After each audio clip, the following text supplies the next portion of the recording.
Symposium talk, very popular, wonderful speaker.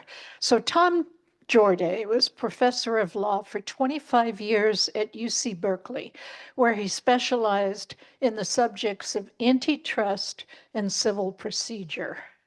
Before becoming a professor, he was a Supreme Court law clerk during the 73-74 court term. Because he graduated at the top of his class from Yale Law School, Tom was invited to clerk for Justice William Brennan on the Supreme Court. Tom maintained a lifelong relationship with Justice Brennan, which led Tom to co-found the Brennan Center for Justice, an independent think tank. The Brennan Center for Justice at NYU is a nonpartisan law and policy institute that works to defend our country's systems of democracy and justice. While he was a professor at Berkeley Law, Tom started an economics consulting firm that provided expert testimony in complex litigation, including antitrust cases. He took his firm public on the New York Stock Exchange in '97. As I said, he's one of Symposium's most popular speakers. Tom is today going to give us his perspective on the growth of presidential power in our constitutional form of government. Tom and his wife, Mary Ann, live part-time in Oakmont and part-time in Boulder, Colorado. And I know Tom brought his son to be here and hear him speak too. So please welcome Tom Jorde. Thank you.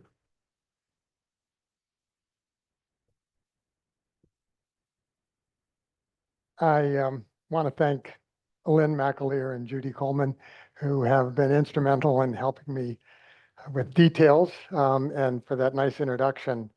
It is very difficult to move into a topic of presidential power and constitutional issues when we've just talked about David Bowie and chocolate bars. I hadn't expected to follow that sort of act. But before getting into the substance, I want to just take a moment to recognize a couple of people in the audience here. I want to recognize the person who probably came the furthest for this talk, and that's my friend and Mary Ann's friend, Susan Chapman, who came the longest, I think, from Danville for the talk, maybe not, but, and then someone already mentioned in the introduction, my son, Kevin, who left 3 kids in different sporting events to come over for this, and I thank Kevin. And finally, Mary Ann. Can you imagine being in a house with me for the last several weeks while we're talking about presidential power, and every day the Supreme Court does something new that I've got to hustle off and spend some time with? It led to a lot of wonderful discussions between the two of us of constitutional law and presidential power and a range of other related topics. And I just have to say, just such a great vote of thanks for the time that she spent with me in all those matters. She was always insightful and has always been supportive. So thanks, Mary Ann. So let me turn now to the subject that when we thought about it months ago, seemed something that we could get our arms around, namely the growth of presidential power, and as it relates to something called the Supreme Court's shadow docket. But over those months, there's been a veritable fire hose of activity from the administration. The president, since November 6th, has issued over 212 executive orders and another 54 memoranda.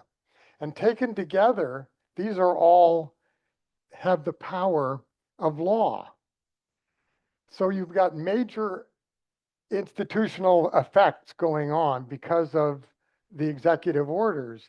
And so you wonder, well, how do these get challenged? How do we know if they fit within the constitutional framework or they're following statutes? And the way we know is generally by a review in the federal court system. So I'm going to be talking about today the expansion of presidential power through executive orders. And I'm going to be talking as well about the Supreme Court's expansion of its own powers as it uses the shadow docket to decide so many important cases. And then we'll see how these work together to show an expansion generally of executive power. Finally, time permitting, I'd like to spend a few words at the end about the Brennan Center and the resource that it is for looking into questions of democracy. And that will give you a chance to see the kinds of materials that are available all the time for you to take a look at if you'd like to pursue further questions of presidential power and many other issues that the Brennan Center covers.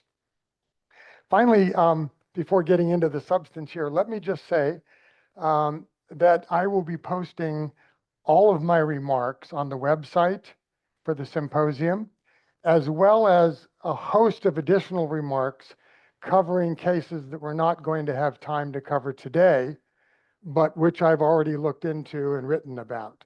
So all that will be posted for you. So those of you who are veritable note takers, you can pause now and just take a listen. So let me turn now to presidential powers. We want to find out what are the sources of presidential power that President Trump is asserting with these executive orders. And there's two kinds.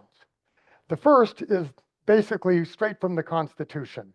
Article 2, Section 1 says the president has executive power and it will be vested in the president of the United States. It's the same Article 2, Section 3 says that the president shall take care that the laws be faithfully executed. So Article 2 of the Constitution is the article that covers presidential power. But there's something else kicking around these days, and you may have either read about it or heard it on the news, and that's something called the unitary executive theory of presidential power. And I want to spend a moment with that so that you have some understanding of what it is and how it fits with the constitutional phrases that I just mentioned. It is at bottom an idea of a strong executive.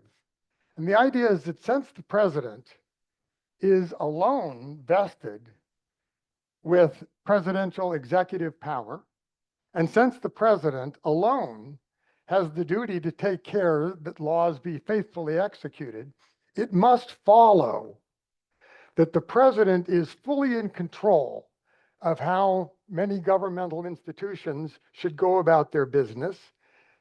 And furthermore, the president should have a free hand in determining what the executive branch looks like, how it's organized, how many employees it ought to have, and so forth.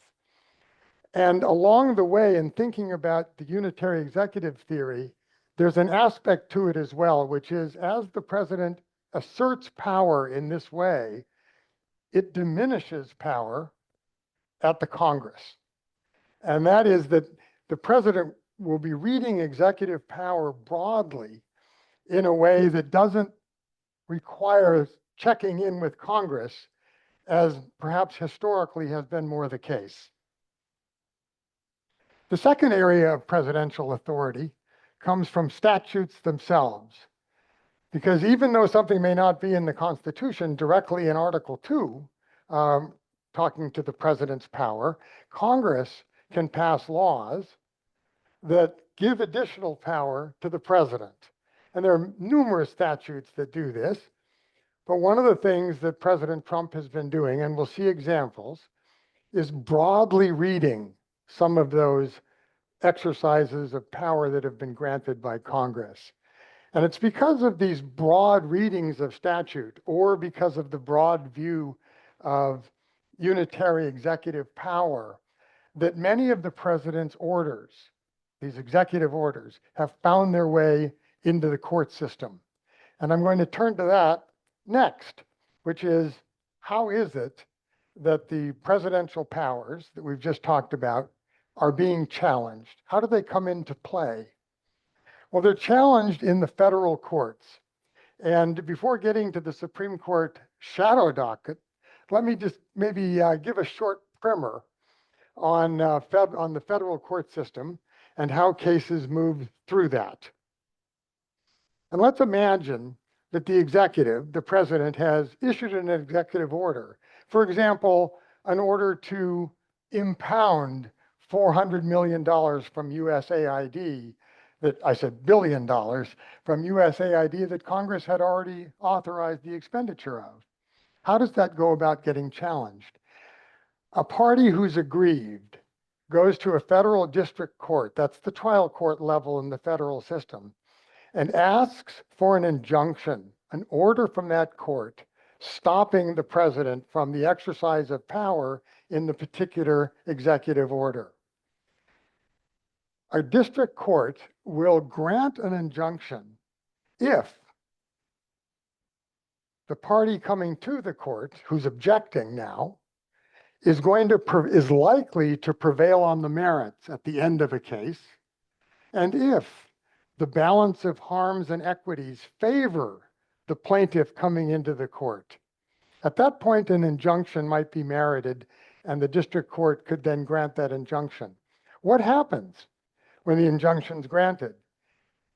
That injunction essentially is an order to stop. While this case is pending, the president can't go forward with the policies that were attached to that executive order. Well, not surprisingly, a president who gets that kind of injunction is going to appeal. And that's the next level in the federal courts, to the federal circuit courts of appeals. And you appeal to the circuit in your geographic area where the district court is. And you ask, the president in this case would be asking that circuit court to stay the injunction. That is, put the injunction aside during the merits so that that the president's power can continue. If the Court of Appeals agrees with the president at that level, then there's no injunction. It would set that injunction aside. But, and here's where the Supreme Court is going to come in, if the Court of Appeals decides instead that the district court's injunction is a valid one, namely, it looks like there's going to be the plaintiff will prevail on the merits, and the balance of equities are in favor of the plaintiff and not the president, then the only way that the president can continue on with his efforts is to go to the Supreme Court. But normally, the Supreme Court would let matters go, would let matters be resolved first in the district courts, and then go through the appellate process, and then finally come to the Supreme Court's main case docket. And that's the docket where Supreme Court cases are decided, they're argued, and then their opinions are written on the merits. It was mentioned that I had a chance to clerk for Justice Brennan, and what we were doing during my time and any time that during the Supreme Court docket is listening to arguments and deciding cases on the merits.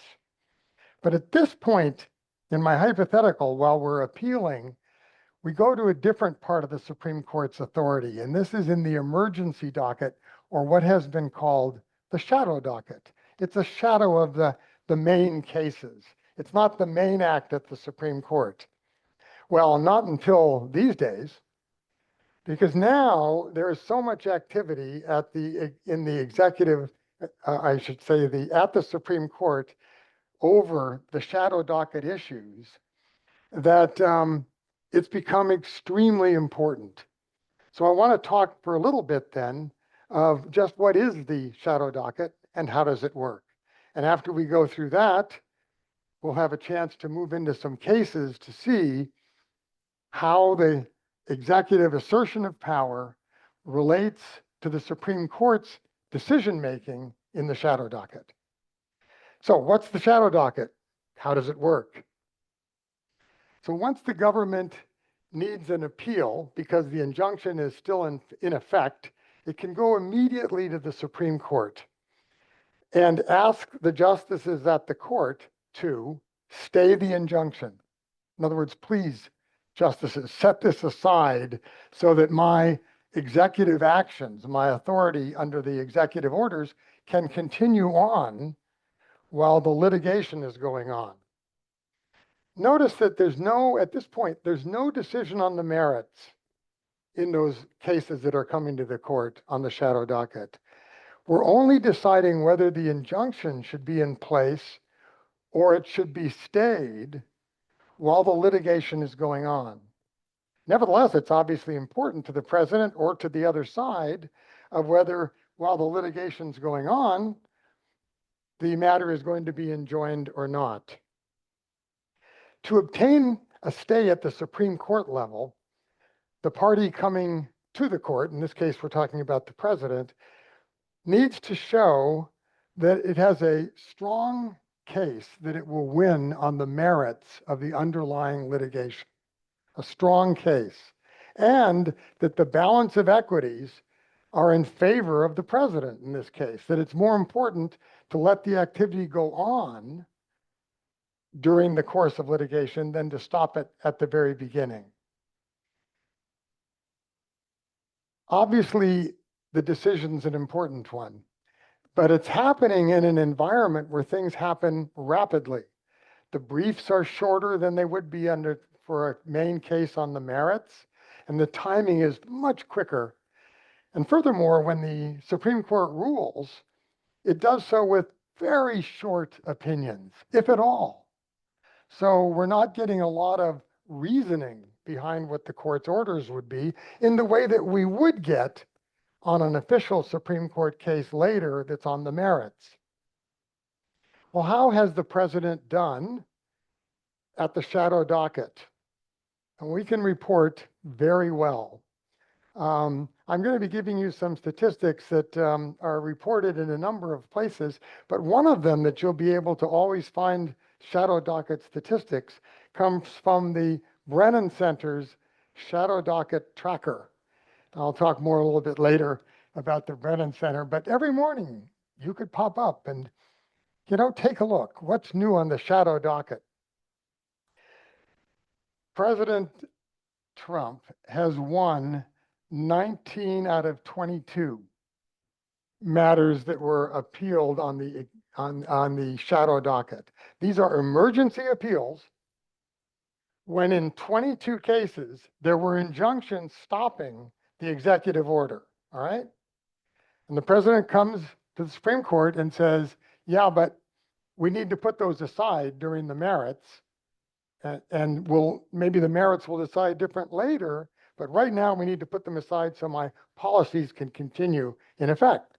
And the Supreme Court has agreed 83% of the time, 19 times out of 22. Only 3 times did it rule against the president.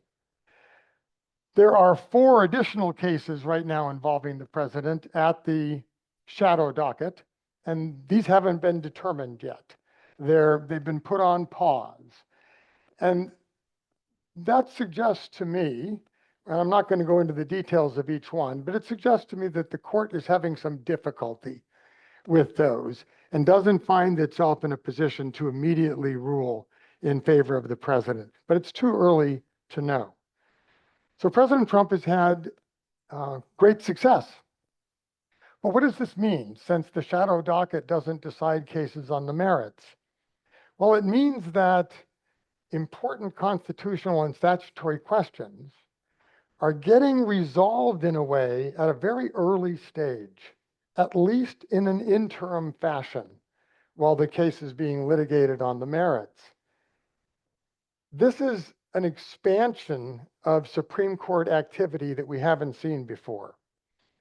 And you could argue that it feeds the perception that judicial rulings at this level are more based on ideology than they are on legal arguments. And part of that is, one of the reasons you might, or some people might feel that way, is there's so little reasoning given. It's hard to evaluate.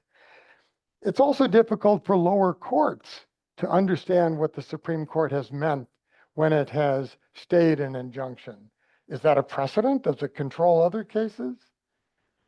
And finally, it's arguable that this string of wins by the president at the court has encouraged even more activity on the part of the president, issuing even more executive orders, because they seem to be favorably decided when they get to the shadow docket. At that point, you could actually argue too that by deciding so many cases in this way, the Supreme Court may be lessening its own authority by sort of watering down the power that it has, which after all only comes from the power of the people in the sense that we all agree that the Supreme Court is the final arbiter of law in this country. So that's the system that we have in place. We now know something about the presidential powers, what can be used as a basis for executive authority. And we now know how those matters under executive orders can be challenged in the court system. Let's take a few examples up of federal presidential assertions of authority and see how they've done in the shadow docket. There are many, many examples that unfortunately, that I could have turned to for this. This is what I was talking about, what Marianne and I have been dealing with for weeks, months. It seems like every time you get up in the morning, there's another ruling by the Supreme Court in the shadow docket. And isn't this true? Just over the last couple of days, we've had two other shadow docket rulings. One involving how the State Department should write or should consider the sexual identity of passport holders. Supreme Court just decided that. And we've just recently had occasions for the court to look at matters of troops being involved in Los Angeles, Portland, and Chicago, all at the shadow docket. But I've turned to a couple of different cases than those. And if there's time in the question session, and I mean to allow considerable time for questions, we can take up any number of different presidential orders that you'd like to discuss, and I hope I'll be able to address them. But let me first talk about something that's really significant, and that is the executive reorganization of so many agencies in the federal government. It's massive what the president has proposed. There was an executive order that directed all cabinets and all federal agencies to produce plans for reductions in force and also for reorganizations of the individual branches or the individual agencies across the entire government. One executive order. And no congressional input. Well, immediately, when it looked like there were going to be massive layoffs, at least 12 to 15,000 right away, employees at the federal government level, there was a lawsuit filed at the district court asking the court to enjoin these activities that would result in reductions in force without following different kinds of procedures, or that would result in reorganization of entire agencies, including reorganizing to eliminate an agency that existed before. The district court granted an injunction to stop all those presidential activities. And the Court of Appeals affirmed the injunction. So now, if you're the president, what you're looking at is an order stopping you from the ability to reorganize the department, all the different departments within the executive. Obviously, the president appealed from the Ninth Circuit, which was the circuit court, and went directly to the emergency shadow docket of the Supreme Court. The president argued that under principles of his own power under the Constitution, as well as that unitary executive authority that I was mentioning earlier, that he ought to have the authority to make these changes. The Supreme Court agreed and stayed the injunction, thereby letting the president continue on while the merits of the litigation was being determined. And as many of you already know, the merits of this kind of litigation are likely to take a year, maybe more during the appellate process. So when you stay an injunction like this, even though you're not deciding on the merits, you're really, it's the ball game, right? At least for a couple of years, the president gets to continue on with the policy. And in this case, it's significant because it's reorganizing so much of all of the agencies that come under the executive branch. The Supreme Court found that, and I quote, under our Constitution, the executive power, all of it, that's still a quote, is vested in the President of the United States, who must take care that the laws be faithfully executed. Literally language right out of Section 2 of the Constitution. It then said that great deference ought to be given to the President who heads the executive branch. And finally, it said that controlling the personnel of the executive branch, including terminations, reorganization, or reductions in force, and again, I'm quoting, lies at the heartland of Article 2 presidential power. Essentially, what the court did was used a strong case of executive power, as we've discussed would occur if you were applying a theory of the unitary executive. So the Supreme Court seems quite engaged with that view of a strong executive. And what's important to realize as part of this decision involving so many branches, so many agencies and departments of the executive is it allows the executive action to take place without engaging Congress as a co-partner in how these agencies ought to be structured or how they ought to be staffed. It puts aside a history of presidents going to Congress and jointly working out the way that the executive branch and agencies ought to be set up and how they ought to be controlled. And it puts that aside. So it's a really significant decision. Now, of course, the court went on to say individual employees can still seek reinstatement and back pay. We could still do something different after the merits are complete. I don't think so. I mean, people, think of the amount of money necessary to continue on with the litigation. Even when it's done by a federal union, there'll be some real thinking about how much to spend on these kinds of continued litigations. So the practical effect is to give the executive great sway in how these organizations of the agencies and also of cabinets are going to be put together. Another area that I want to take up is the executive order that the president has used, and it relates to this whole executive branch.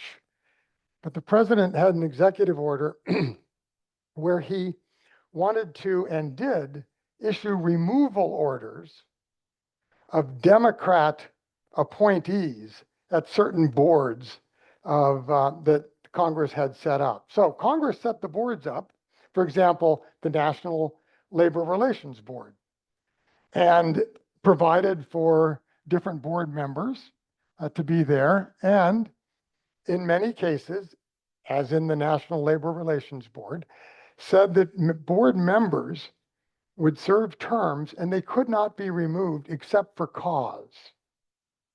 So that was Congress setting up the agency, or in this case, the board, and determining what some of the rules of the game were going to be with respect to matters of termination of board members. You needed cause.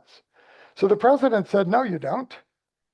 My executive authority under a unitary executive view of the breadth of my powers in this area means that I don't have to actually follow that congressional order, that I can remove people on my own.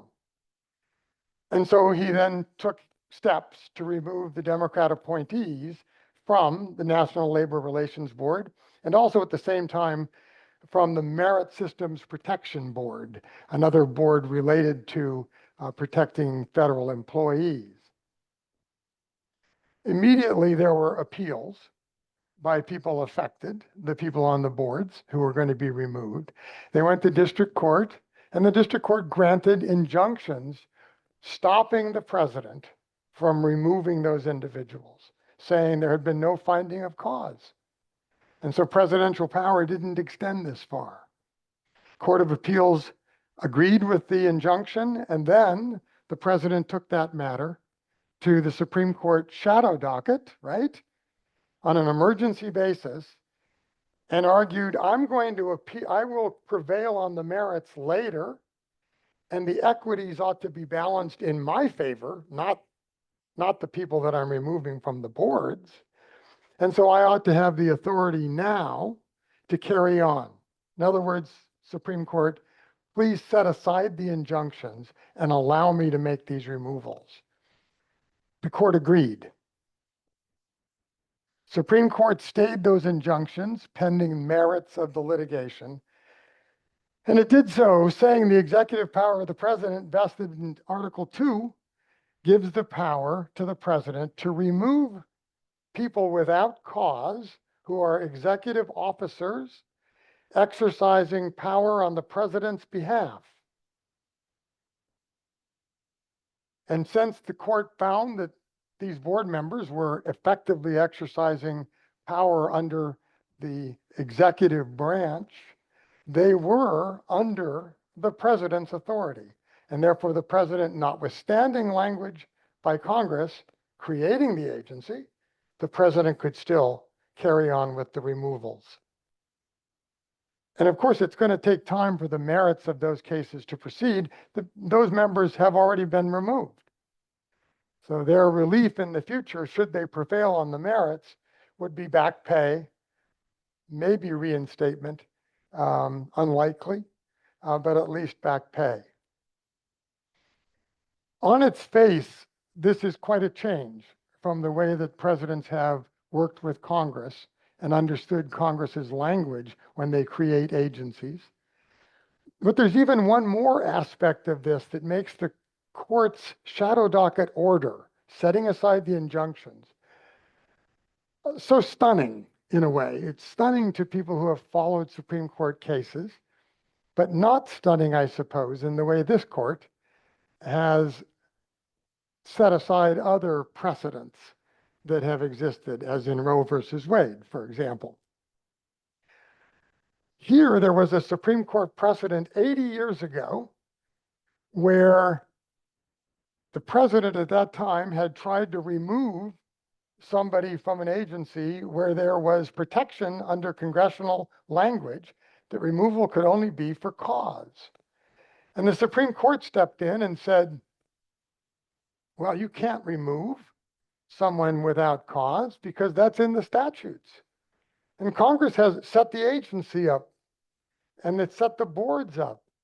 So the president has no authority to exercise power outside that congressional limitation that required for cause. That case is called Humphrey's Executor.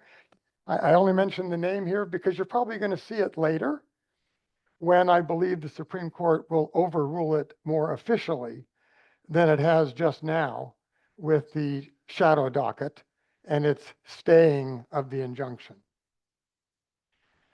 So you can see how important this dance is between the president and the Supreme Court and the lower courts with respect to whether or not the president's exertion of executive control and maybe pushing the limits of executive control is going to be handled in the court system.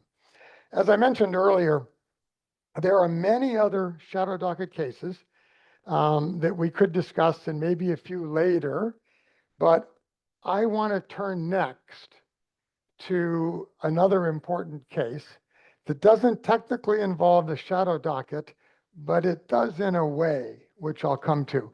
And that case is the one that many of you may just have heard oral argument about, and that's the ability of the president to have the tariffs regime put in place that now exists.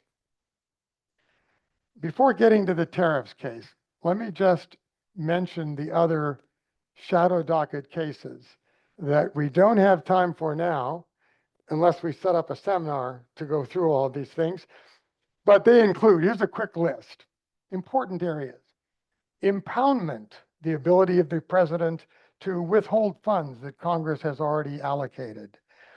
Everything related to immigration and deportation. These have all been ruled at the shadow document. Deployment of federal troops, Los Angeles, Portland, Chicago. Federal troops in the sense here meaning the National Guard, who's been called in at the executive order, by the executive order of the president. Other cases have involved federal, in this case, presidential executive orders, terminating grants of money to institutions of health, doing research, or to hospitals and medical centers, or to universities, and terminating that money by executive order. There have been, in addition, important matters involving just recently, on Thursday, the shadow docket that considered whether the State Department should change the sexual identity designation, leaving only male and female, and removing what had been an X, allowing transgender individuals and people who were called themselves binary or in their sexual orientation were allowed to mark an X, choose that instead of male or female. And the presidential executive order said, no, we're changing that. We're changing it back to something that existed 40 years before, to just male or female. Supreme Court just on Thursday intervened in the shadow docket and allowed the State Department to make those changes. In other words, it stayed the injunction. And more recently, that was Thursday. Then you wake up on Friday, and here's another one. On Friday, the Supreme Court shadow docket actually got involved with the SNAP funding issues. So we've had a government shutdown. It involves the shutting down of expenditures. There's a claim that that shouldn't involve SNAP, the money given out to individuals, by the way, 42 million of Americans, 12.5%, that help with the purchase of food. Those monies would have run out unless there was additional source of funding. And while they were litigating these matters in court, and you'll recall if you've been reading about this in the newspapers, 2 different courts intervened and said the president must release funds to cover the November expenditures, notwithstanding the fact that the government shut down.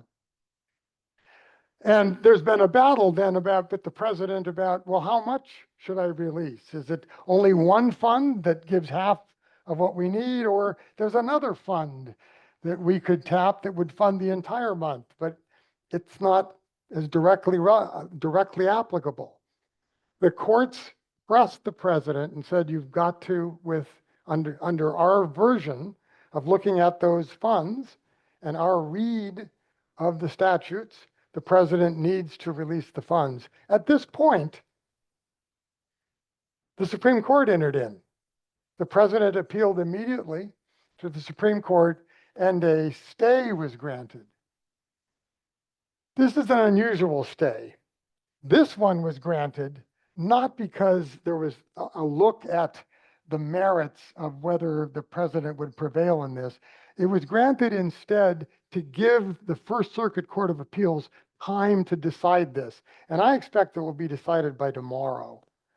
So this is an unusual stay at the Supreme Court, which, by the way, will explain to many of you who have been carefully reading these stays all the time at the Brennan tracker of the shadow docket, that this stay was actually granted by Justice Jackson. And you might have said, what? Justice Jackson and Justices Kagan and Sotomayor have been in dissent in all of these cases. And they've written powerful dissents about why the Supreme Court is overstepping its authority when it stays these injunctions. But in comes Jackson to enter the stay. And the reason, though, is as I said, it's procedural. She also knew that if for some reason she didn't do this immediately, then it would take a bit longer and we'd get the same result because the court itself would enter a stay, given the importance of what was going on. But there we are, one more stay at the shadow docket. So those are the examples that we can talk about, that you can look at my notes later in the symposium website and take a look at the analysis I have there of all those cases if we don't have time a little bit later on in the question session. But let's talk now about the relationship of Congress, the President, and the Supreme Court in a different matter, and that involves the tariffs litigation that just happened. In this case, it's not a shadow docket case, but as I said earlier, there's a relationship. Here, the President's authority to issue tariffs, broad tariffs, and I'll come to that, the President argued, came from congressional legislation called the International Emergency Economics Powers Act of 1977.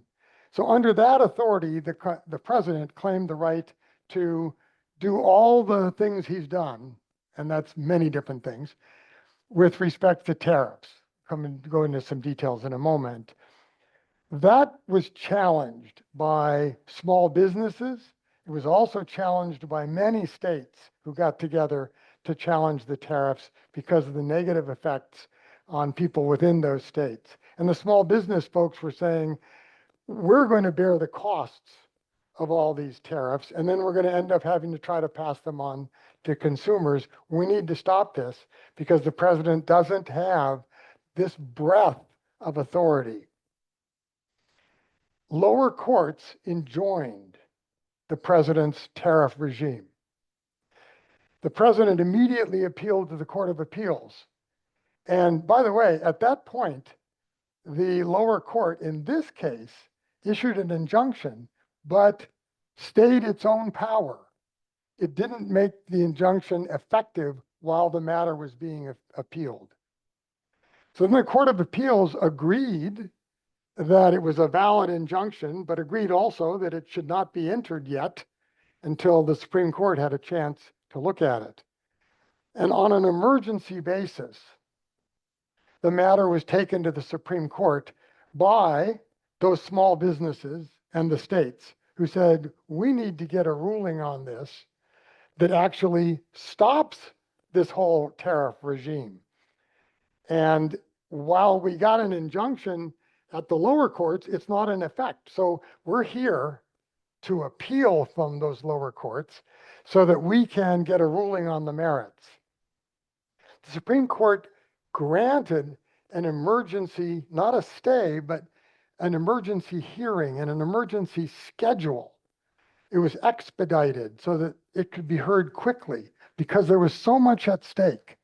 There's so much in our economy that is affected by the breadth of the tariffs that have been put in place by the President, that the Supreme Court thought it was the right moment to enter into this on a more quick basis. So that's how it got to the Supreme Court quickly, not on a shadow docket. The court also gave a chance for oral argument and had it done very quickly on a briefing schedule with oral argument. And just this past Wednesday, the court had 3 hours of oral argument on this matter. I listened to all 3 hours. Someone has to do it. And after all, I'm preparing for this talk. So I listened and it was really interesting. There was so much going on, and the Supreme Court normally would have given 45 minutes for a case before it. To have extended argument as long as the court did speaks volumes about the importance of this matter.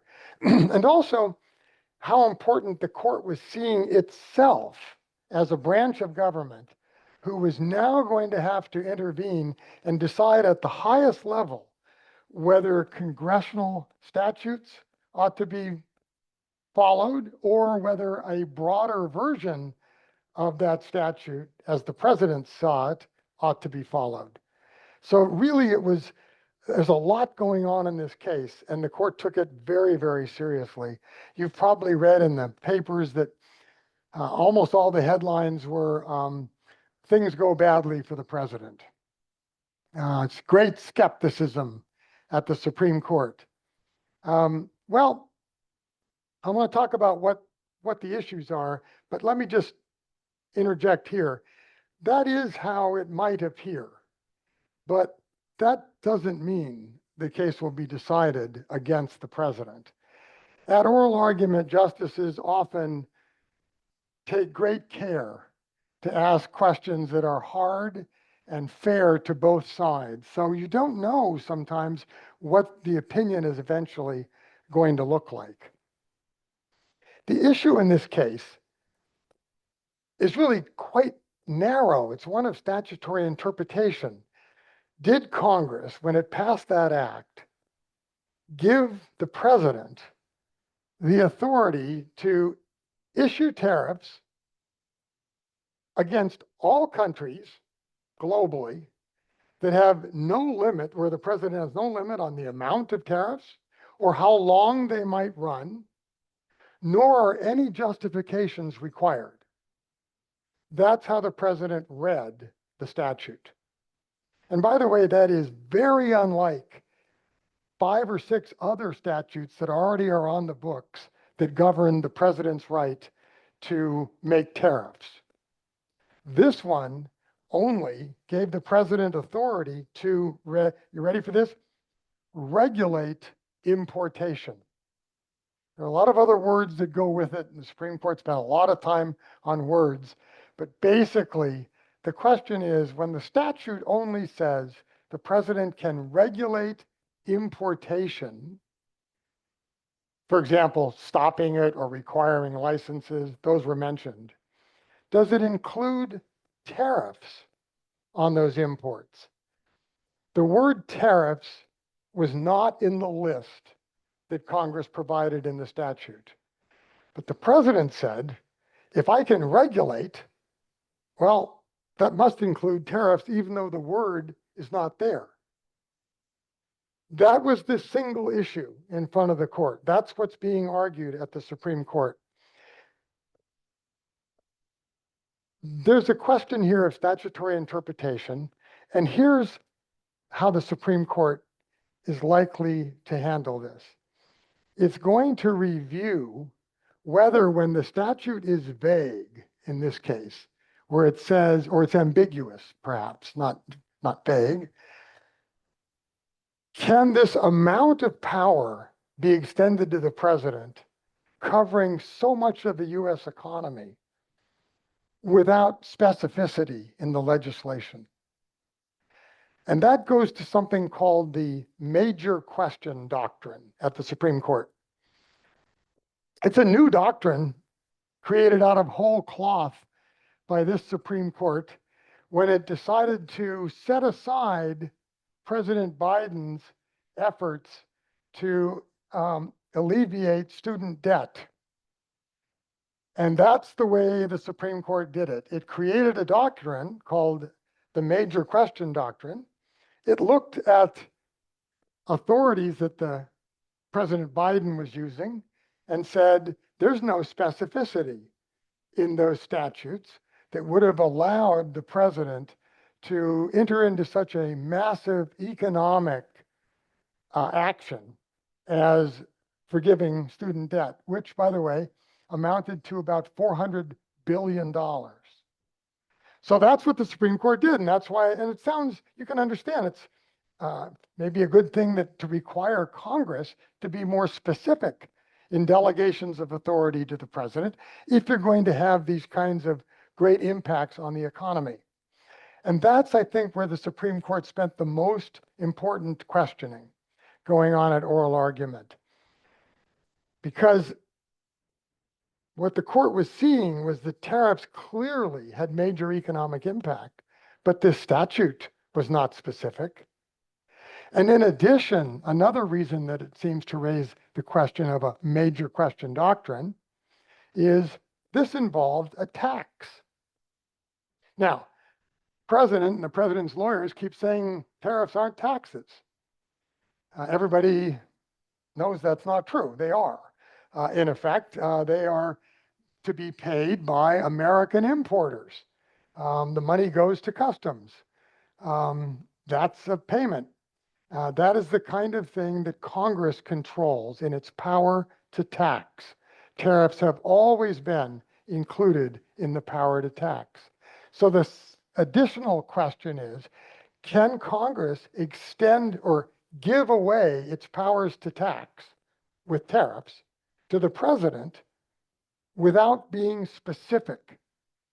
Or in other words, doesn't the same major question doctrine mean that this should be denied now? That is, that the president's interpretation of that statute ought to be denied because of lack of specificity. Well, that's what's going on in that case. That's what the oral argument was about. And with one kicker, and that is in oral argument, the president's lawyers, besides saying that tariffs weren't taxes and they were just regulatory matters, and by the way, they actually said the revenue coming in is incidental. That is not why we're using the tariffs, Your Honors. We're using the tariffs as part of our foreign policy to get people to behave differently, to treat us differently. It's got nothing to do with revenue.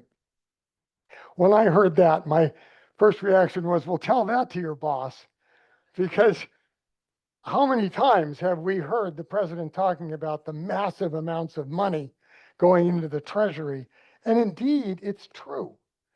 The Treasury raised $30 billion just in October and is on track on a regular basis to bring in $300 billion a year.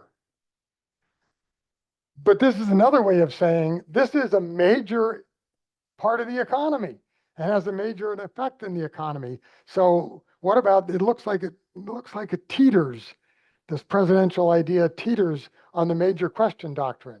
But president's lawyers argued, besides the fact that it's not a tax, said the president's interpretation of this statute is critical to how the president does foreign policy and how the president handles national security. Two areas that everyone agrees are within presidential power. And so what the president was arguing, and it's very, very nicely done, is the statute may be vague, it may not be precise, but when it involves foreign matters of security, of national security, or foreign affairs, then the president should have greater breadth and of authority to interpret the vagueness himself. So therefore, Supreme Court, if you see the presidency and the president's powers that are outward looking, that is, these are matters of national security and foreign affairs, then you ought to allow this tariff regime to exist as part of the presidential authority. So that's the argument, the strong argument that the president's making. I think for myself that will not prevail, and that the major question doctrine will to set aside the tariff regimes. What then? I want to be very quick here. There are many other statutory regimes that allow the president to do tariffs.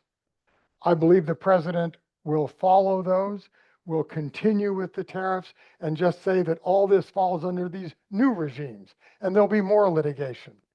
In addition, the president will take additional steps to try to behave within those regimes.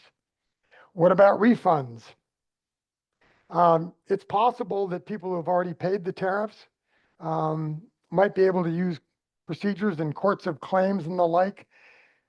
Very complicated, difficult, and costly. But it's also possible the Supreme Court will try to figure out a way to rule in a matter that looks forward but doesn't take the money away from the Treasury. I don't see how that happens, but maybe. So there's one more case then. that's clearly having us look at the relationship of the Supreme Court to presidential power and recognize that in the end, this is the court that's going to decide what happens. Well, I had wanted to spend a little bit of time on the Brennan Center, and now I'm going to spend a tiny bit of time on the Brennan Center so that we can have time for questions. Jeff, if you want to just put that one slide up, we can. As was said in the introduction, I was a co-founder of the Brennan Center some 30 years ago, the Brennan Center for Justice. I'm incredibly proud of this organization. It's one of the country's leading organizations that take the matter of democracy and justice seriously. Our subject areas include separation of powers, presidential powers, voting rights, elections, redistricting, criminal justice. It's just an amazing organization. We now have, 30 years later, we started out as this, scruffy little group. We had very few people, but our dreams were big. And we now have 195 full-time staff in New York and Washington, D.C.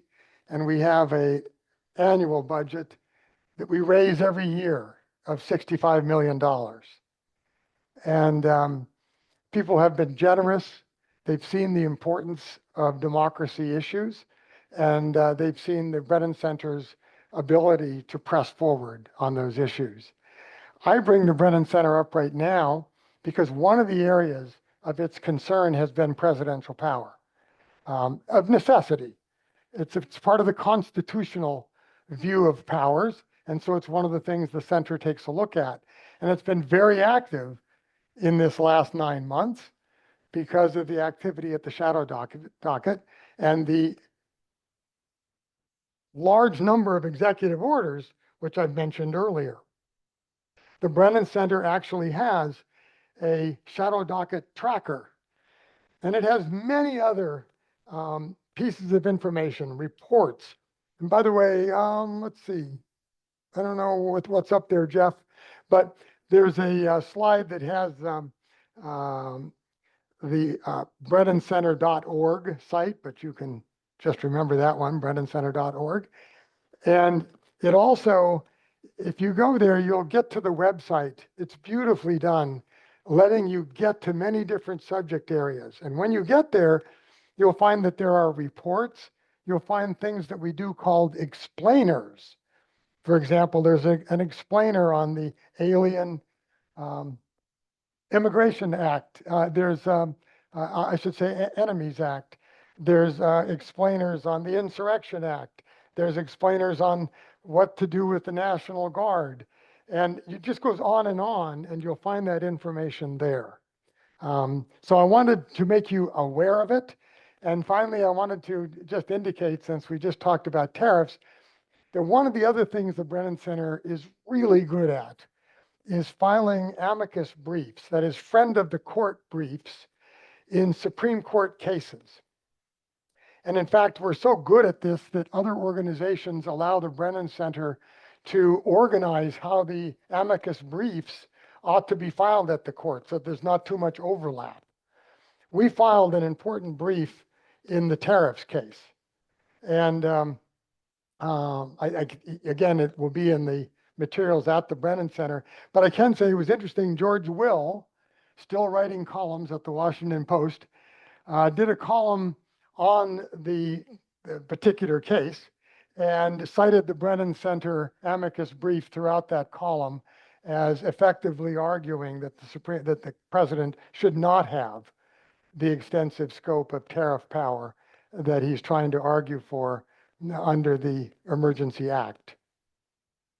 So that's my quick take on the Brennan Center. And let me just say a few remarks in conclusion.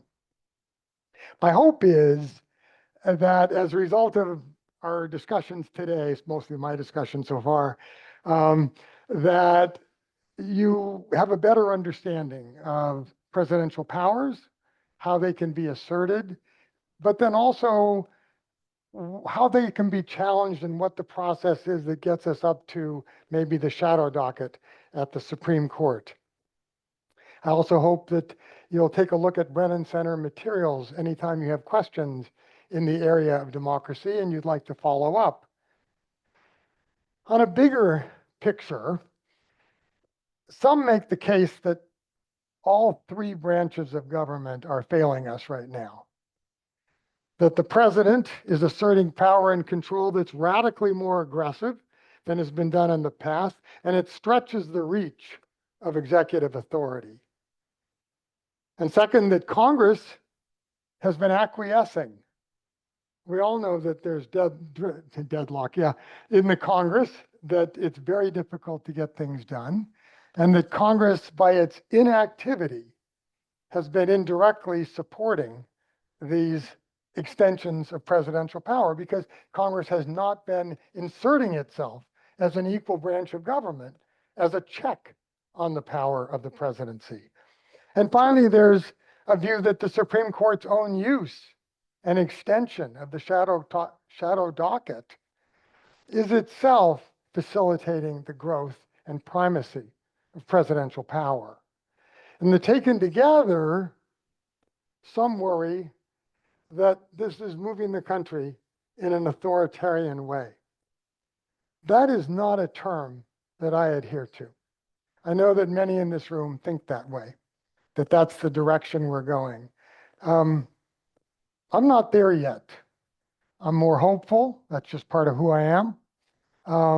But I don't think the democracy is there yet. And I just want to make a point, perhaps, to underline that. We've talked about many cases, I've enumerated many at the shadow docket, where there are now injunctions against presidential orders, executive orders, right? In every one of those cases where the president has been enjoined and the executive order has been stopped, while those matters are on appeal, the president has stopped the activities that are enjoined. In other words, to this date, the president, in my view, has been following what you would expect the president to do in the appellate systems when his orders are being challenged. Now, of course, you might say, it's easy to do. He's winning 83% of the cases there. But I don't think that's fair. I think he's winning because the Supreme Court, when it's evaluating what the president is doing, is seeing that on the merits later, that court thinks those orders are valid. That's why it's upholding them. But the president himself is still going through the court system. I put a lot of store in that myself. That doesn't mean that we don't have very troublesome activity going on within the executive and the claims of power that are going on. And there are many areas that we didn't cover in my talk involving president's activities with respect to voting rights, restrictions of one kind or another in the election process, weaponization, some people call, of the Department of Justice, use of the military in domestic affairs. Hasn't happened yet, except in small little bits with the National Guard. These are really important areas, and I don't deny that the president is pushing on these. But for now, they haven't taken me to a point of thinking that we've crossed a red line. So with that, I'm going to end my talk and get ready for some questions. Thank you.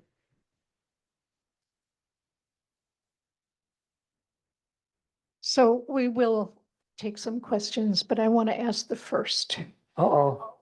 It certainly feels to me like the court is supporting Trump's agenda and wants to have a more powerful executive. And I've read that many of the current Supreme Court justices have had experience working in the federal executive department, and that they are in favor of a very strong executive. Is that your impression? You could have given this talk. I always love this when doing these seminars. You know, people at Oakmont are so broadly read. It's really quite wonderful. Yes, that is my impression. Uh, Justice Alito, for example, spent some time. And some of the justices have also been law clerks themselves. They know how the Supreme Court works. They've been inside the Justice Department themselves, a number of them. And they adhere to this strong view of an executive. And they think that it's the right way to exercise authority and power in the United States in a modern setting. Why do I say that? There's a view by many, held by many, perhaps many in this audience, that there is such dysfunction today in Congress that we still need to be able to behave on the world stage as an important player. And we need for there to be broad power in the presidency to react in a more nimble way than we certainly can expect from Congress these days. So that pushes people toward a more expansive view of the presidency. Now, I don't think it's unlimited. But that's where I think the role of the Supreme Court comes into play and has been effective to date. As I say, I understand that it hasn't ruled against the president very often, but that's because the court, looking at those cases, thinks that in the end, they as the Supreme Court are likely to rule that way. They see the president's power as covering whatever the particular executive order might be. Yes. You mentioned that the president seems to be obeying the orders of the Supreme Court.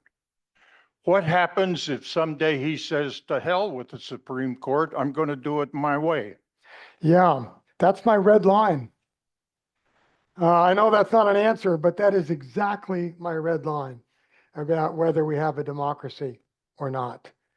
But let me further to that. The Supreme Court has no enforcement authority, really. It's got a few marshals it could order around, but it has the authority only that comes from the people. The real question is, what would the people do if the president said, I'm going to continue to do things my way?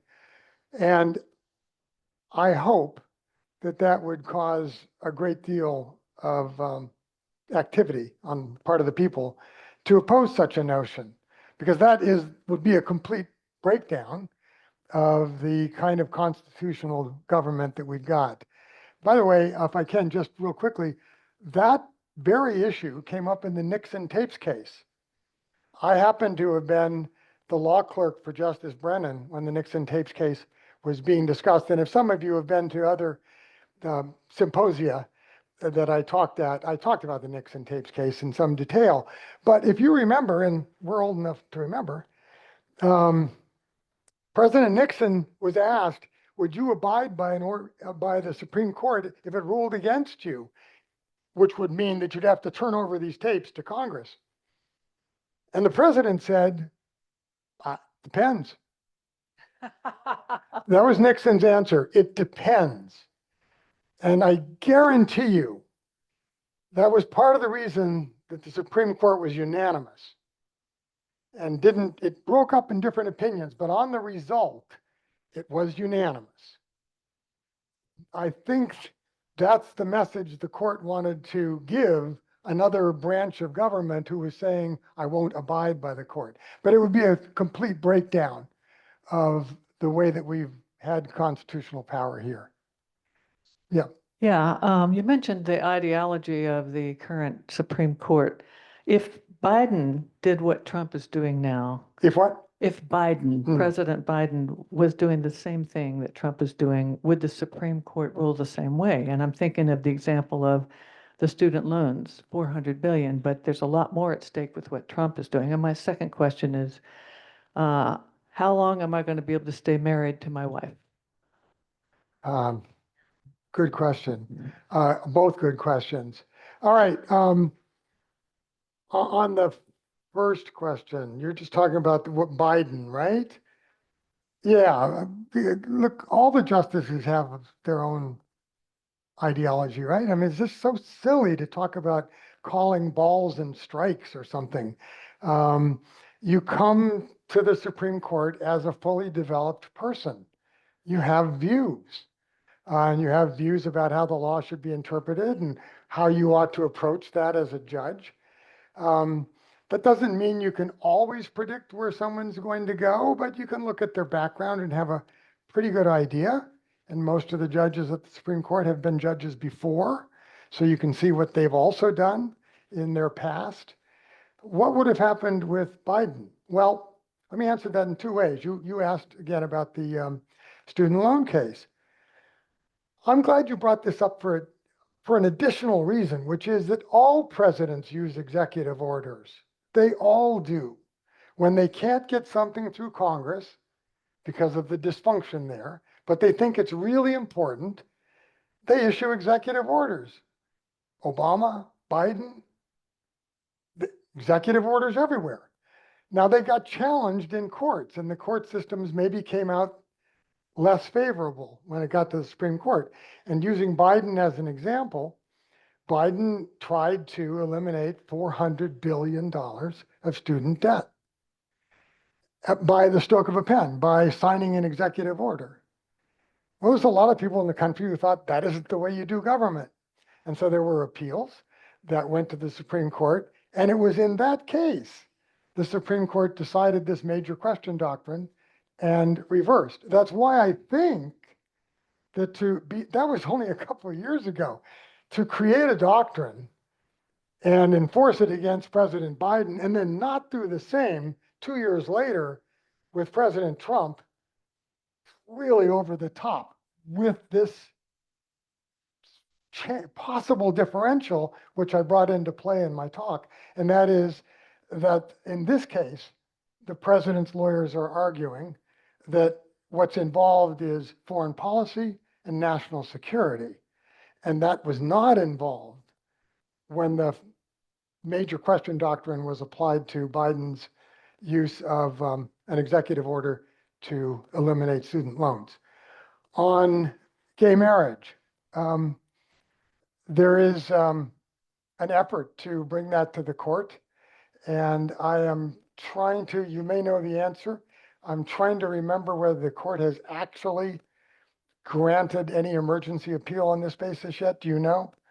It is coming. I don't think it has, but it will present itself as an opportunity to reverse the court's earlier decision.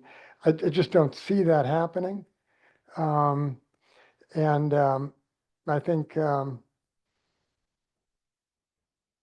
think this idea of gay rights being universally the same as for the rest of us is just more embedded now. And I don't see it, but that's just me. And we'll see how it goes. We have time for maybe two more questions. I'm going to have two that all run together. So Congress, That hardly seems fair, but go ahead, Jeff. the power that Congress has ceded is breathtaking. From where is the concept of three co-equal branches of government coded? Where does that come from? And how do you do what the Supreme Court is doing under executive authority and have the concept of three co-equal branches of government? Well, I'm hoping that's what my talk was getting to, because I mean, look, the authority for all three of the branches comes from the Constitution, straight out, and then with a lot of judicial opinions along the way that have clarified what Congress's authorities might be or might not be, or the president's and so forth, and even clarified what the courts can do and can't do. And in our system, the Supreme Court has been at the apex of all this, the arbiter. But there's no way to force Congress to work. We can't even get them back in session. But when the president can reshape agencies and decide what money that's been allocated to spend and what not to, where does Congress sit at Yeah, the table let me just anymore? take, the first one we covered, very important. Can you reestablish agencies? Can you fire people, have reductions in force? The answer is going to be yes. Any president's going to be able to do that under this unified executive theory. But you brought in also the idea that the president would have a line item veto, or the president could control funds that Congress has already allocated. I just want to note that at the shadow docket, the only place that the Supreme Court has effectively supported that notion of control over already allocated funds is in the area that looks outward, looks toward foreign affairs, and that was withholding funds from USAID. So there's a distinction there between what the president can do withholding funds that may involve national security, foreign policy, versus trying to withhold funds that have been allocated for domestic uses. On that, let me just note that President Nixon tried that, and that resulted in laws that prohibit impoundment. So there's an anti-impoundment law. But then a little later, when President Clinton came along, he wanted the ability to control federal expenditures. Clinton wanted to balance the budget. So he got Congress, when he had control over all branches, to pass a line item veto law. He said, look, I've been a governor. Governors get line item vetoes. They can pencil out and eliminate an expense. I want it as a president. And he got that law. But the Supreme Court upheld it as I should say, set it aside as unconstitutional. That it interfered with the separation of powers, that Congress had the power of the purse, and that the president's role in that was to effectuate the laws, not to jump in and substitute itself in the power of the purse. Last, very quick, why hasn't he crossed your bright red line with what he's doing with the War Powers Act?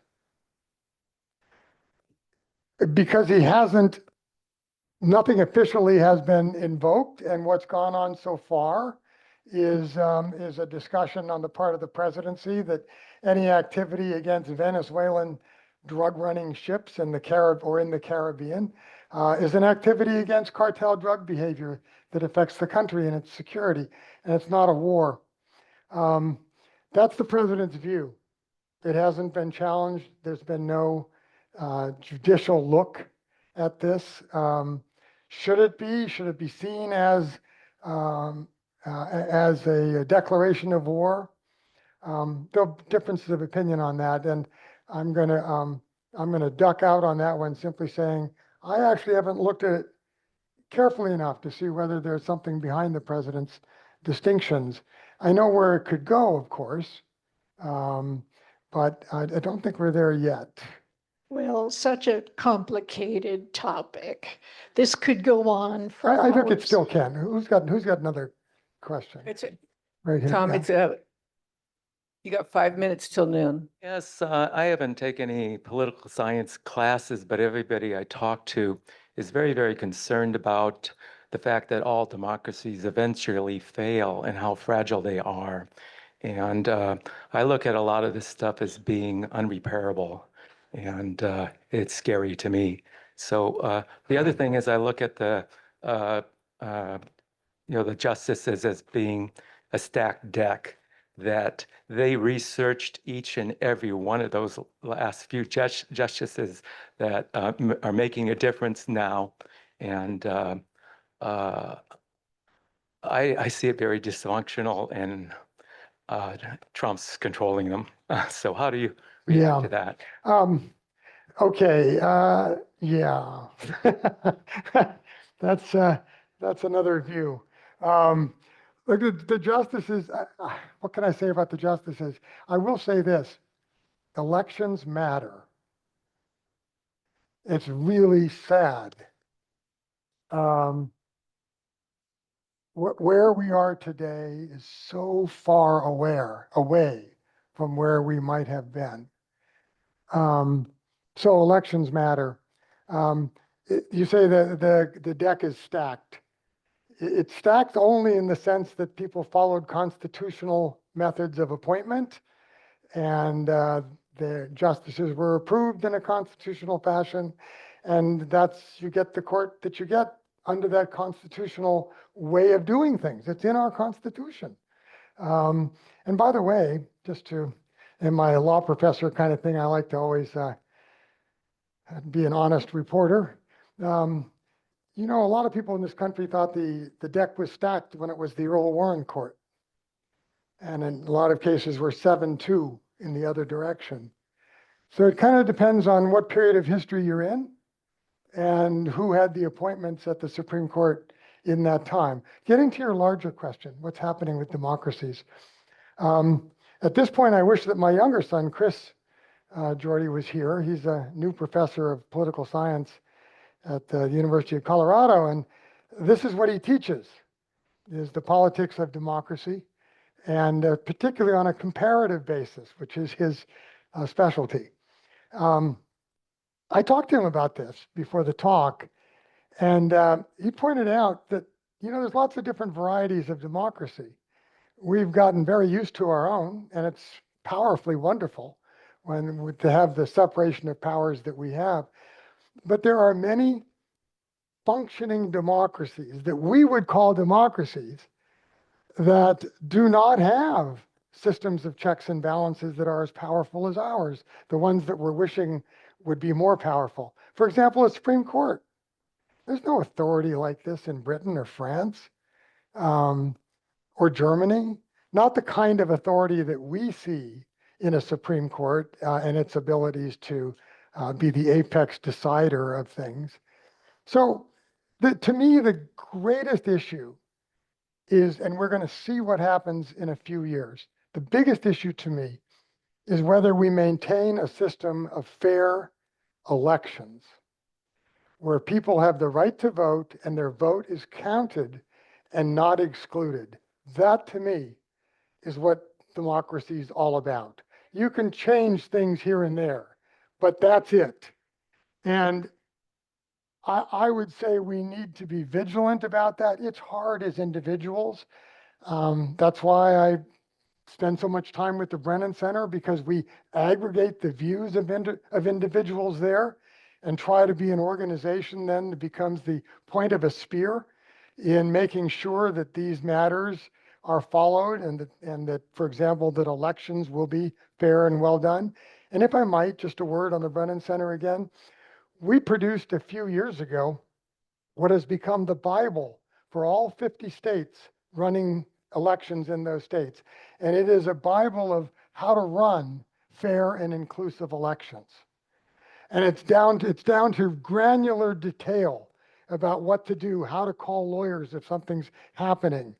So it's really important work that the institutions that support voting also be well taken care of by the public and well funded. So I think that's maybe a hopeful note, I hope, a little bit to end on. Thank you, folks. Thank you. Thank you very much, Professor Tom Jorde. Thanks.